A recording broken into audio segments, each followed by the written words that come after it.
Right into the discussion of the day. All right, our guest is very, very much live and direct in the studio. Good afternoon, Madam Adewunmi Alode. Good afternoon. It's a pleasure having you here again this week. Last week we started a discussion on parenting, and which was very, very interesting. And we were unable to finish the discussion last week, and that's what has brought our guests here again this week. Today. And today the discussion will not only be focusing on parenting generally, but we are focusing again on parenting as regards the boy child.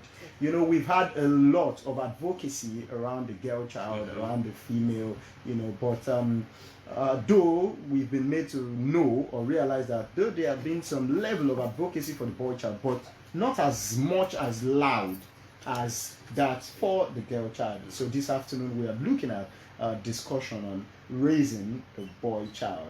And over to you, Chris. Let's get this discussion going. Before now, like you mentioned, the focus has always been the girl child and all that.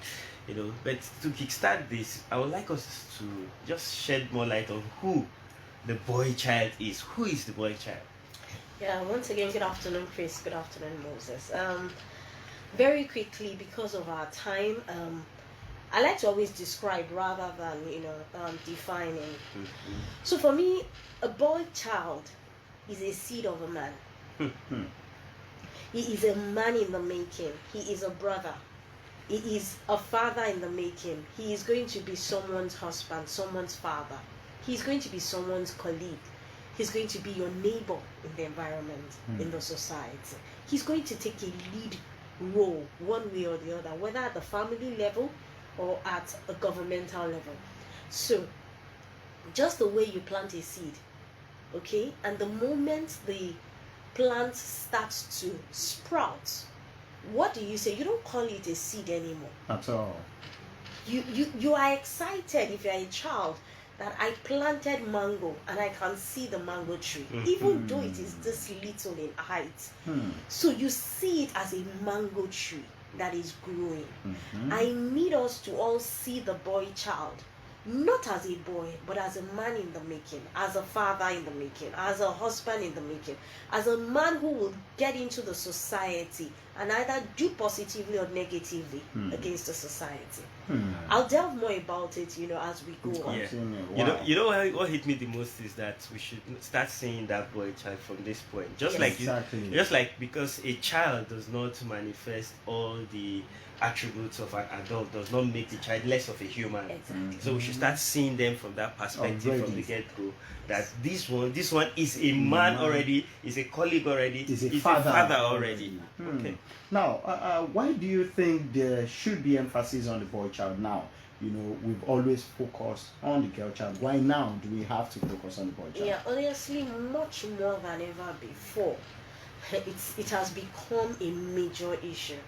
I mean, it's a fantastic idea that women are being brought, to the forefront. We're raising, but I feel that we have missed out something very importantly. Why is it important? Is because number one, like I said, based on my description of a boy child, if you do not pay attention to raising the right kind of man, not a boy, man, husband, father, who will get into the society. In recent times, I had the opportunity of speaking to one or two people, and they told me that if you go to the prisons, what you would hear from those who have been behind bars for a while is, I wish my father, I wish there was this regret of they wish their father was there. We have the prisons populated with men, with young men. Why? Look at our streets today. We have a lot of mentally derailed young men. And honestly, for every time I see that, what comes to mind is this is somebody's father, this is supposed to be somebody's husband, this is supposed to be somebody's uncle, this is supposed to be somebody's mentor. So that is one aspect. Secondly is this: we are raising a lot of empowered ladies without the corresponding responsible men who will, because we are human beings and we are wired in a way that we have attraction, or we want to get married, we want to have a relationship with the opposite sex, or with the, and so for that reason, if you have empowered ladies who do not have corresponding responsible fathers or men the same way, guess what? We are venturing into a future of many depressed women and ladies. Wow. And for me, it's not going to stop there. It's also going to get to the extent where there will be an extinction of the male man. That is another topic I'm going to talk about sometime. The extinction of the male man. Why? Because a lot of women are raising men. But the honest truth is, there is a role for the man. And that role is so critical. I mean, why do girls love their father so much? How much more the boy? The boy is looking forward to his father. Yes. The boy is looking up to his father. Directly or indirectly. All those teenage boys that you see on the streets, they are looking for guidance. And I think I talked about it last week. They are looking for guidance. But because there is no clear father figure, whoever they see will parent them. Wow. So, from a societal perspective, when you do not have a proper, upbringing of boys, you will have more crimes in the society. Absolutely. So it affects the society as a whole. It would affect even these ladies, these young girls that we are raising and so proud of today. It will affect them. And thirdly, the health of the future, the unborn child, the women who may not find people to get married to, or even when they're married to them, they are the ones taking responsibility as though they are the men of the house. So the woman also needs leadership. The wife also wants to see leadership. No matter how. Yes, as the heir. Whether we like it or not, that is how we are wired. It is natural. Yes. But when that leadership is not there, when that figure is not there, we're getting into trouble. There are some perspectives I've never thought of myself, to be sincere. She mentioned rightly that we've had a lot of empowerment for the girl child, for the female, who naturally are like 3 times the men, who we are not empowering. Now, if we have a whole lot of empowered females, what happens when we have so little of empowered male? It's already getting very foggy in my head, and I'm already beginning to think about the future and what it portends for this very, very imbalance, if I call it that, in focus. So that will lead me to our next question. How did we did this tilt in focus from what you're saying now, which should be original, the plan? How did we get to this point? What factors do you think are responsible for this tilt? I think I'll say 2 things. One is from the family angle. So a lot of women, I mean, you can't blame them. They've had their experiences with men and with marriage. And so they tell themselves, and particularly with families, they've told themselves that the best way is I need to be independent as a woman. So that I can succumb the challenges I faced. Okay? And so that is why you will see one of the major pushes about, the women, trying to get into the space of the corporate world.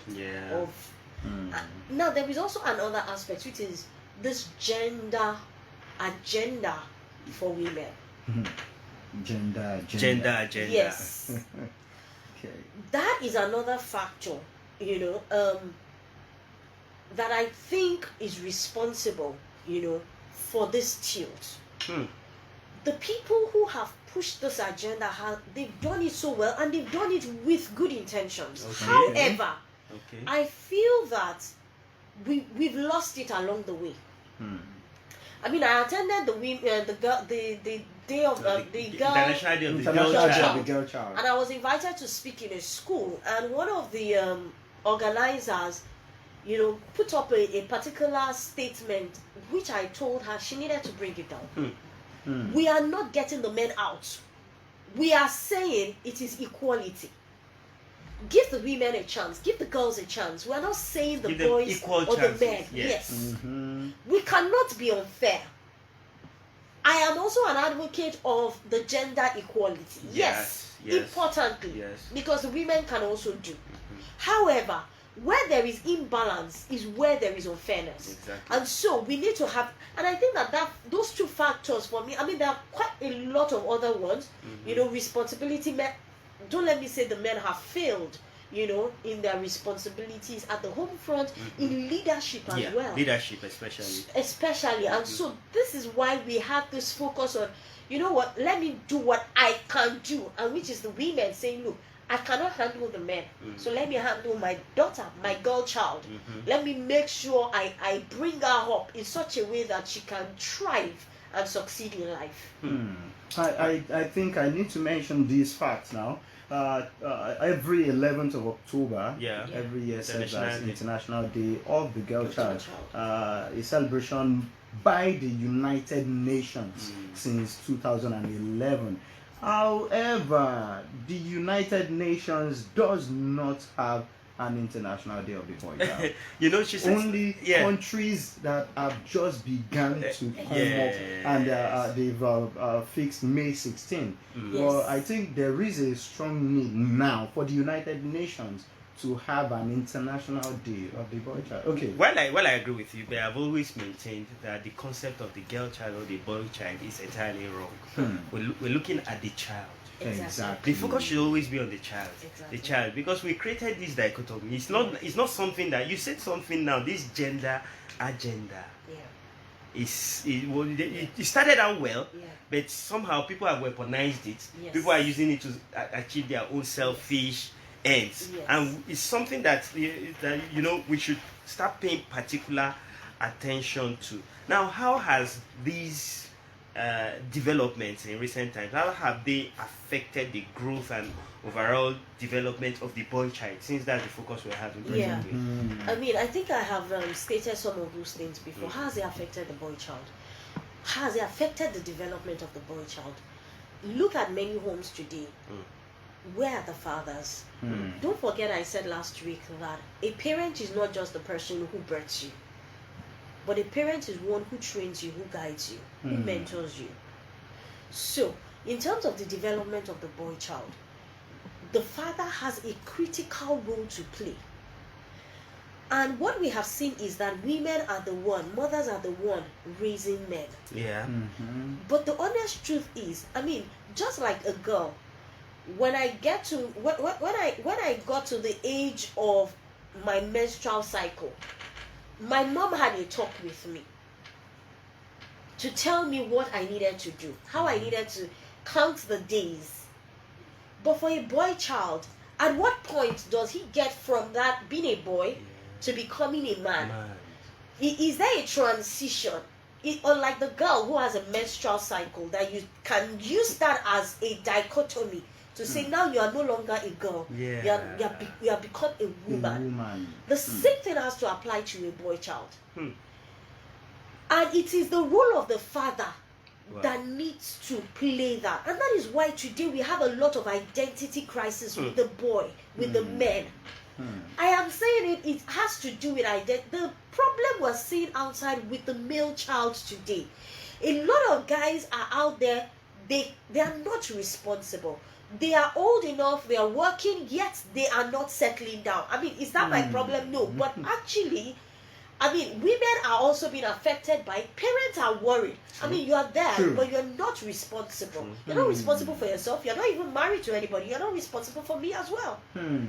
So all of this, it has to do with if there is a role model, and they are looking for role models. And it is who they see. If it is the person who smokes that they see as the role model, they follow. True. So if the father stays in the role of speaking to the son, yes, my son, yes, you started growing beards, yes, but that is not all that makes you a man. It is not the physical features of your body that makes you a man. There is much more to being a man than that. Again, that is another topic, for another day. But it is important for the developmental growth of the boy child that the presence of a father figure. Now, when I say father figure, it does not have to be necessarily the biological father. another man, an uncle, a neighbor who is fathering his sons or daughters very well, you can actually, and at this point I'm talking to single mothers, or even mothers who have fathers or husbands who are absent from home in that sense. You need to give your sons father figures, and it does not necessarily have to be one. It could be two, there could be three. Let them have father figures who can guide them. Guess what? These guys are longing to talk to people. I have spoken to young boys. I have spoken to young men. They are searching for their identity. They are looking for an answer to who they are. They are looking for it. And if you talk to girls, they talk to their mother, yes. But honestly, their mother cannot explain it the way a man who has gone through the same phase like them would explain it to them. Yeah, exactly. And particularly a man who will not. And again, I'm sorry, I hope I'm talking to the fathers in the house here. You know, when you're talking to your sons, don't claim that you are all perfect.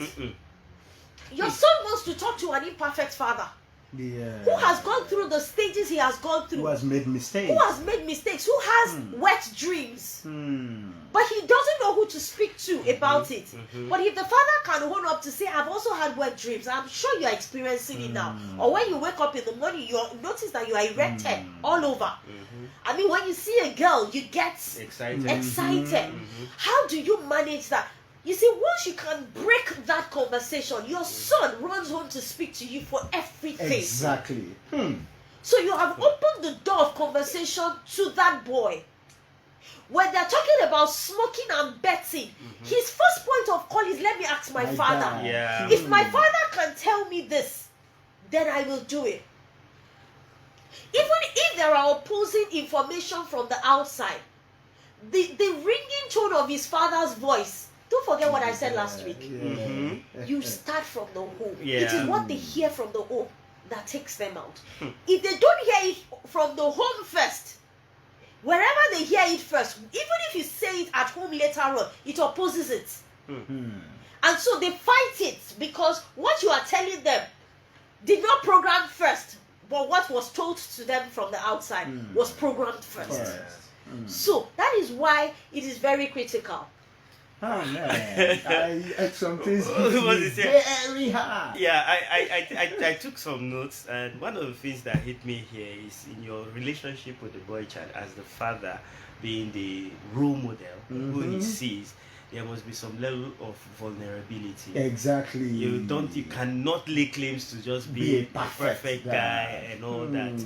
I will take that to the bank. And then I was wondering in my head, I was now beginning to find answers to many reasons why we have some of the things happening in our society where the boy does not have that father figure. And he has lots and lots and lots of questions. So he doesn't find the father in the home to ask.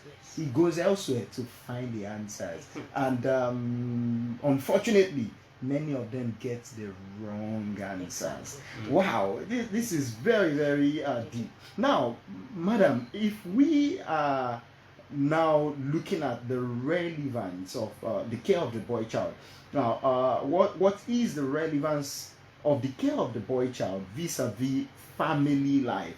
How does this affect family life? There's a reason why God, started with the family. Everything starts with the family. A boy is to be cared for from the family. A boy is to be cared for from the family. Why? Because, he takes what he sees as part. So if a father leads prayer at home, there's a tendency for this boy, to take a clue that, okay, men lead prayers at home. Look at pastors today. We have many male pastors today. Why? Because we see men in that space.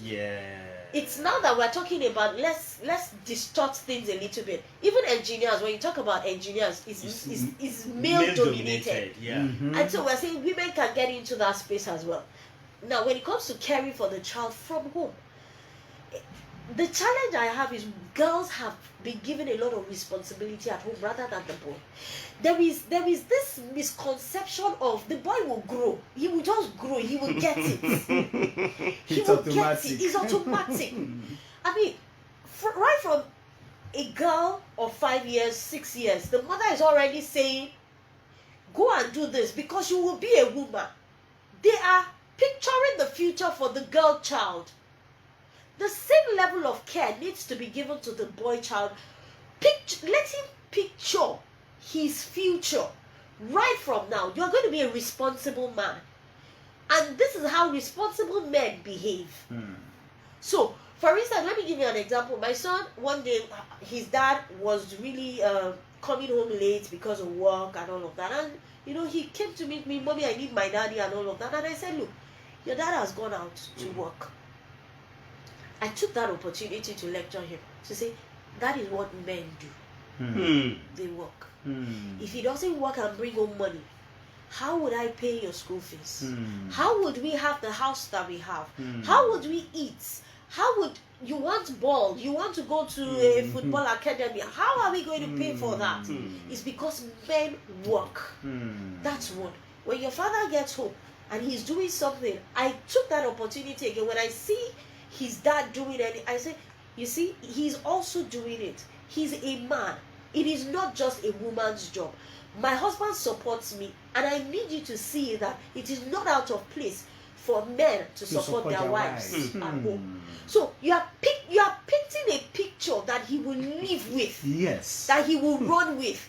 And that is why communication is key. I will go back to the scripture I quoted last week. Okay. While you sit, while you eat, while you sleep, while you work, you must keep talking to them. In everything you do.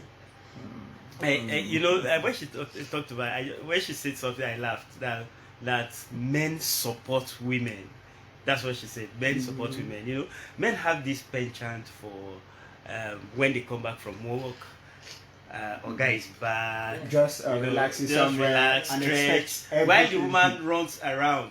Now, which in itself, I wouldn't say it's a bad thing. But I want to add one angle she brought in. Okay. The fact that the boy child is watching. And will replicate those behaviors. So you were trying to emphasize where there was some level of responsibility. Hey, look at dad is supporting. You know, that's mentorship. I'm learning a lot myself as a father, right? Now, I just to build up on the last question and the relevance of the care of the boy child vis-a-vis family life. What should be the foundation on which this care is built? What should drive this, and what should it anchor? So that, you know, you said by the time the foundation is set, it will be difficult to tilt it into another negative direction. I have asked myself this question before. Yes. Is there any other foundation? Have you ever seen any other foundation apart from God's word? Have you ever seen any set agenda on how to raise a family apart from God's word? I mean, if you have it, I will be glad to see it. But what I have discovered is there is just one foundation, and that foundation stems from God. God in himself created the family. And he gave us the clue, he gave us the guidance, he gave us the word, he gave us the templates with which to raise the child, the family. So the foundation has to be God's word. Why? Because when there is work, there is responsibility, there is integrity, there is communication. Again, a lot of men today have challenges communicating. Okay? When all of this is done from the home, and like I said, we're not looking for perfect fathers, we're not looking for perfect dads. We're all work in progress. Yeah. So, but you exhibit, your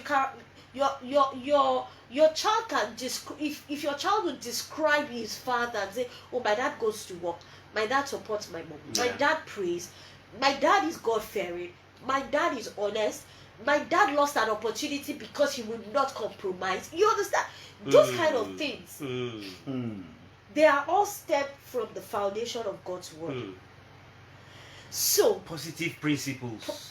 Exactly, that's the word I wanted to use. Principles, the values, they must be right, and it can only start and end with God's word. Anything outside of that is nothing. It's not sustainable. It's not sustainable because it might just last for a while, then fizzle out with the test. The Bible says that time. train up a child the way you should go. I need you to study what it means to train a child. Excuse me, I have a cold. Yeah, it's okay. When you are training to become an engineer, where do you start from? We start from sending them to kindergarten school, right? Even when the child doesn't want to go to school, you encourage the child, keep going, keep going. Yeah. Even though he cannot see your end game. Yes. You have the end game in mind. And so you keep encouraging the child to go to school. Because one day, that education will make him a better person. Definitely. That's the same thing. You don't train a child by talking today and not talking tomorrow. You don't train a child. It has to be deliberate. It has to be on a daily basis. As you go on the road, as you drive, keep talking to them. You see a boy who is not properly dressed, you talk to them, you call it out for them. You use every opportunity as a learning experience. You see, talking about all of this, it's very, very insightful. And I'm sure there are people out there listening who would want to join the discussion. You have questions, you have contributions. The number to dial is 01-291-1031. Again, that's 01-291-1031. You can call, you can SMS, you can send WhatsApp messages. All right, we're looking at raising up the boy child, and trust me, if you're just joining the discussion, you've not missed too much. Maybe just a little. No, Moses, let's be very fair to whoever is just joining in. You've missed quite a lot. But we can refer you to where you can get a playback of this. Yes, as we go on. Definitely. There's something that has been running through my mind, when we're talking, when we're talking about the boy child vis-a-vis the family and all that. There was a statement you made off that I want to bring here. Into the discussion. Very, very critical. You made a statement that got me thinking all week, because this happened on Sunday, and you said something that if you had an opportunity to rule this country, one of the first laws you make is to ensure that no two parents work in corporate organizations, and given the fact that how double charged the environment is and all that. And then I put a caveat to it. Yes. I want you to shed more light on that. Okay. Vis-a-vis this discussion. I mean, so I'll say it again. If I have the opportunity of making a decision about family in this country, one of the decisions I will make is that no two parents leave home as early as 5, 6, 7 a.m. and come back late in the evening. Now, if you must have both parents go to work, as early as that time, then you must also have the organizations must close at 4 p.m. for ladies. Latest by 4. And again, women must be able to work around their vicinity where they live, so that in ample time they can get back home. And why did I say that? Like I said, it is who is parenting your child. Is it the nanny? Is it the housemaid that you left them with that is parenting your child? I mean, they cannot pass across the values and the principles that you want. You think you have done well by having a child, a nanny with them, and you have gone out. Money will not train those children. It's your values, it's your principles that will train those children. It's your presence.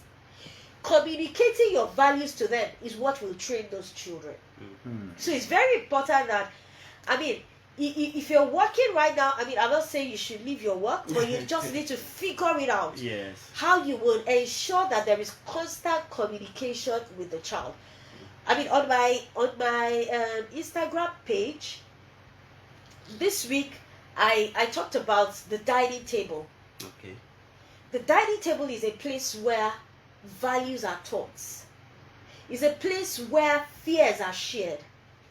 It's a place where the children bond and the family bond together. A lot of things are discussed at the dining table. If families can agree, I mean, this we're going into a new year, it can be a resolution. Sorry to cut you, madam. We already do have a caller. Hello. Yes, good afternoon, sir. I am sure I know this is Mr. Ishola Olafare from Fadi. Yes, good afternoon. All right, good afternoon, Mr. Ishola. You have the floor, sir.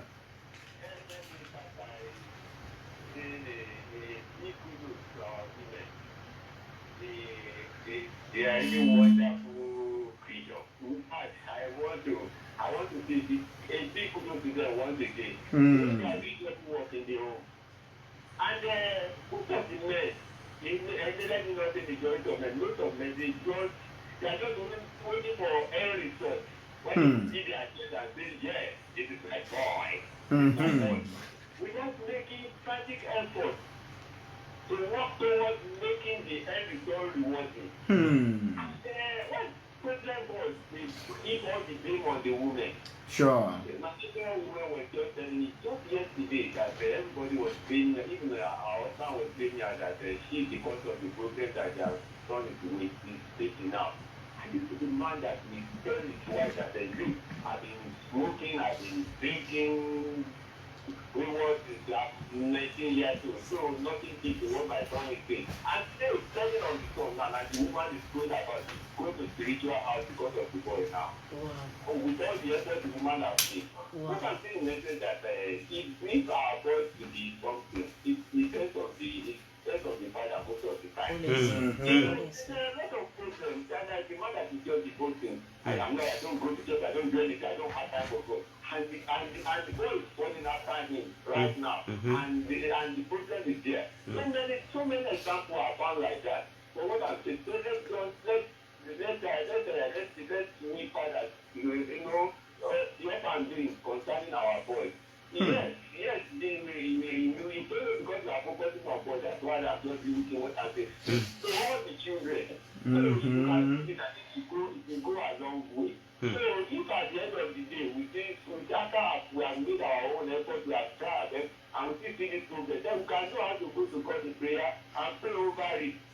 But we are not neglect spiritual aspect of our life, and we expect a good thing to come out from our children, especially our God. That's what I just want to keep it. Thank you. Thank you so very much, Mr. Ishola. And for those still trying to reach us, it's still 012911031. 012911031. Now, in addition to what you were just saying, you also made an assertion to the fact that if you're given the option to empower both parents, you rather start with one for certain reasons, and this has got to do with the male of them. So, and it's linked to the boy child. So, can you shed more light why you think if you had an option to empower one of the parents first, it should be the male? Yes, because I mean, today if you look at fathers and their daughters and their wives and their sons, honestly, there is a difference a man brings to the family. Every girl child wants the love of the father. Every boy loves his father because they want to play with their fathers. The woman has the wife, also loves the man. Okay, so you can see that the center of the family is actually the man. Honestly, it is the man. Check out the men who have done well in life. Go and ask them questions. They will tell you their father was their mentor. Their father was behind them. Now, am I saying women are not doing? I give kudos to every woman who has raised boys. I give kudos to you. But I can tell you that you have also contributed one way or the other in helping them become that responsible man by showing them some mothers didn't know that they have put their uncles, they have put a male figure around them to help them as well, directly or indirectly. And that is how those boys or those men have become what they are today. All right? So I give kudos to every woman who has raised responsible men today. Now, in terms of the fatherhood, honestly, like I said, it's you are the center of your home. You are the center of everything around your family, and that is why I will give more opportunity to the men. And again, talking about the future, we are raising a lot of girls today. A lot of organizations are getting it wrong by not promoting men. They are giving more opportunities to women at the detriment of men. But we have forgotten that men are wired to have egos. We have forgotten that men are wired to work. We have forgotten that men are wired to lead. And when the men are not given the opportunity to work and lead, they will become disgruntled. They will become depressed. Bitter. They will become frustrated, bitter. And guess who they are going to lash it on? On the women. The same children. Wow. So, you can see why, for me, the father figure, the men in our society needs to be taken care of. Their psychological, their mental well-being, their educational well-being needs to be done right. I mean, I hope I have enough time. There was a study I did. Yeah. Okay. And I don't know which part of the country, but I think it's in the eastern part of Africa. That when a child gets to the age of 13, and I'm planning to replicate it. I have some friends whose sons are going to be 13 next year. My son just hit 13. So fantastic. So, what they do is they bring men of like minds and values like them together and say they are celebrating this boy to manhood at age 13. So they eat, they drink, and at a certain point, it's like, how you wink to each other and the women just separate themselves and the men are left in the sitting room or wherever they are with that young boy. And then the discussion starts. So, Chris, congratulations, you're 13 years old now, and you're welcome to the world of men. You will start experiencing this, and this. You will want this, and this. We've all gone through it. None of us here have been exempted from it because we are male. And so, at any point in time, even if you cannot speak to me as your father, even if you cannot speak to this uncle, at least one of us, out of these men, you'll be able to fall back on them.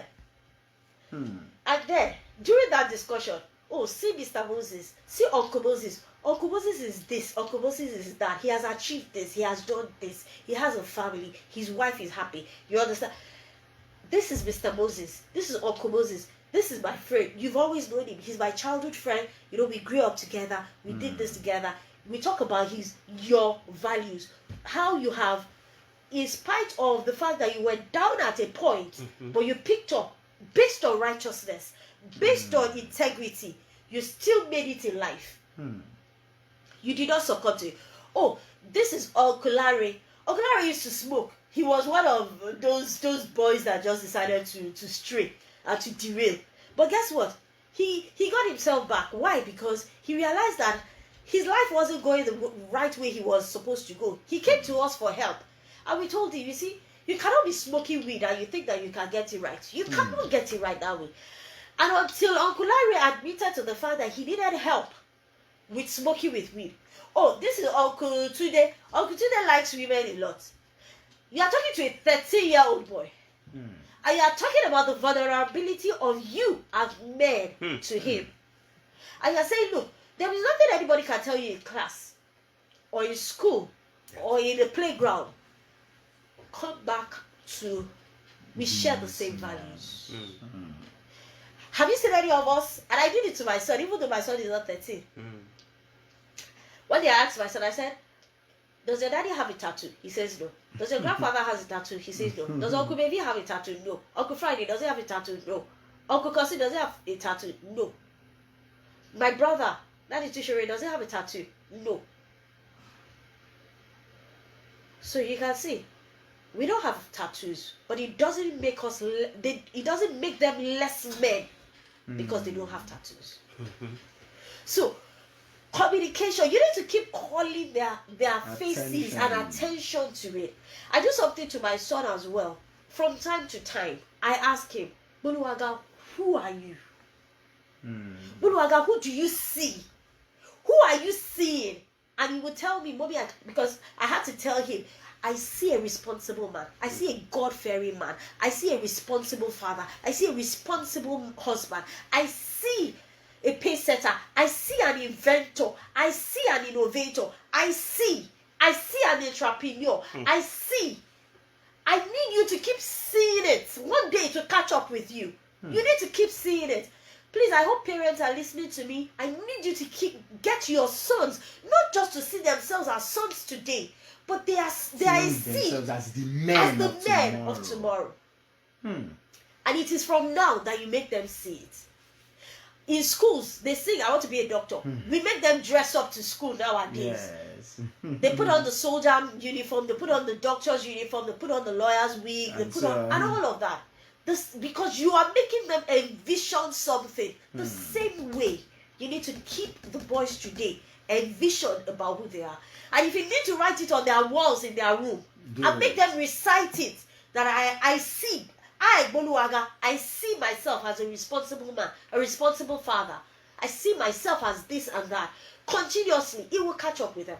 And responsible men don't necessarily drink. They don't necessarily smoke. They don't necessarily carry tattoos. They don't necessarily do things out of, fear. Or peer pressure.